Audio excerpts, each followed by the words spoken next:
Samantala, kasabay ng inaasahang pag-unlad ng ating ekonomiya, nagbabala ngayon ang World Bank sa ating bansa na mag-ingat sa labis na pagpupursiging pataasin ito. At paalalang kaya natin itong mapanatili hanggang sa mga susunod na taon. Kabilang dito ang pag-iingat laban sa mga nagbabadyang economic overheating. Para sa detalye, balita mo kami Julius Disamburon.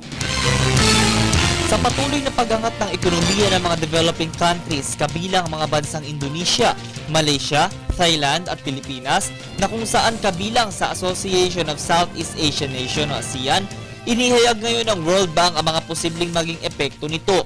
Kaya't nagbabala ang World Bank sa pamahalaan ng Pilipinas na mag-ingat ang bansa sa labis na pagpupursige na pataasin ng ekonomiya labas sa kakayahang mapanatili ito. Dagdag pa ng World Bank na dapat mapanatili ng bansa ang inaasahang growth projections ngayong taon na 6.2% at 6.4% ngayong 2014. Samantala sa taong 2015 naman ang inaasahang pag-angat ng karagdagang 6.4%. Ayon sa mga eksperto, may 4 hanggang 5% tsansa ng paglago ng ekonomiya ng bansa. Naniniwala silang ang 6.8% na growth rate sa ekonomiya noong nakaraang taon at ang 7.8% sa unang bahagi ng 2013 ay higit na inaasahang growth potential ng bansa at maaaring inflationary.